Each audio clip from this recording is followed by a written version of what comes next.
Hey guys, it's Thursday, Thankful Thursday, and you're with me, Rachel, and Cal this week. And this week we are looking at ways of communicating your struggles with regards to finding and using your own voice, and kind of within that, I'm looking specifically at finding your voice, your literally your voice, and being able to use that creatively. I know was covered yesterday by Ariel, and also looking into therapy and sort of really finding a way to get yourself some help because you deserve it and you feel worthy of it. Today I'm particularly looking at how you communicate your pain without using self-destructive behaviours, and in that find your own voice.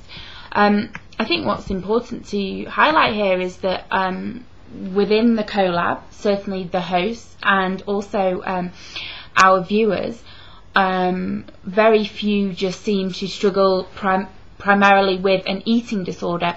There seems to be a great number of people who have different mental health struggles, and even if they don't have mental health struggles, there seems to be quite a wide variety of behaviours that people use. A lot of those may be eating disordered behaviours, but can actually also be classed as self-harm, not only by people sort of the outside, but also by the people actually carrying out these behaviours. And I know that, for a lot of people, they may starve or use laxatives or purge as a way of punishing themselves, whereas other people, it isn't so much about that. It's more about the obsession, it's more about a way of coping, and I think there's quite a bit of variety in that. But I think ultimately, when it comes to your own recovery, that it is about finding your voice. And some of you will be aware of To Write Love on Her Arms, the charity that's sort of really in support of people with variety of sort of depressive disorders, suicidal ideation, eating disorders, self-injury, drinking problems, drug problems.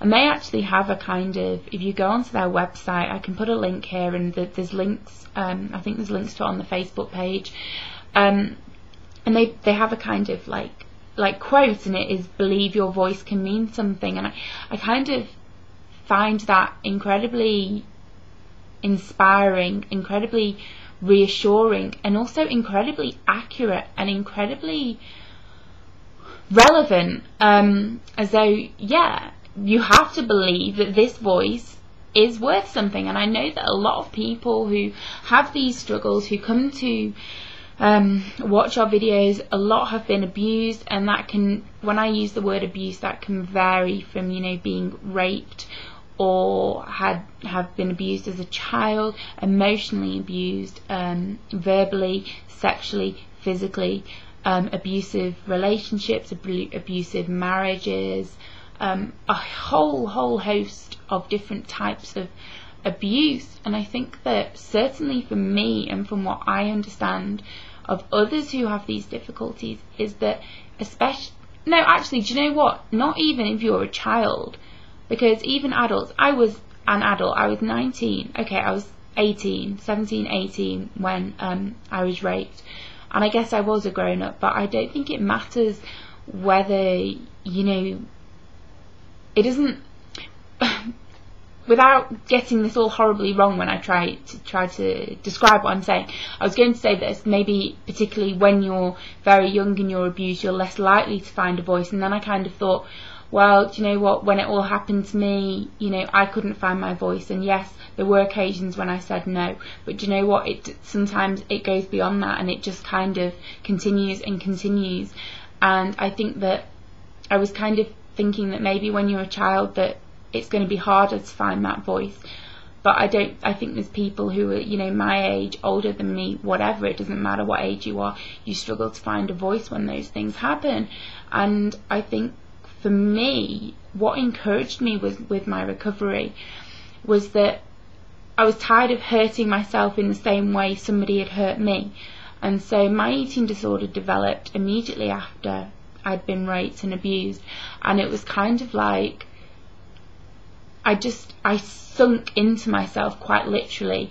And what my recovery has been about is being about finding a voice and kind of saying, this isn't okay, this doesn't feel okay. And even with my recovery, to be like, do you know what, Rach? You're actually going to look after yourself, because all you're doing, there's huge amounts of literature on trauma and abuse. Some excellent books have been written.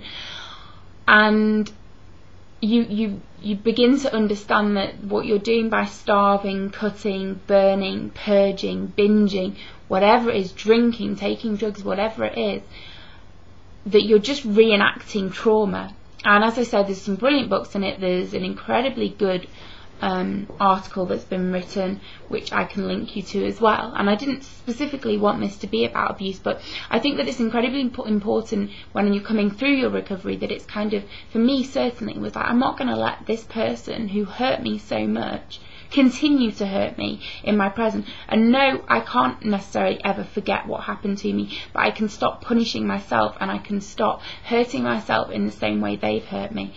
And so when I began to recover, it was kind of, I thought back to the person who'd been hurt so much, and I kind of tried to like her and want to support her and comfort her, rather than be angry at her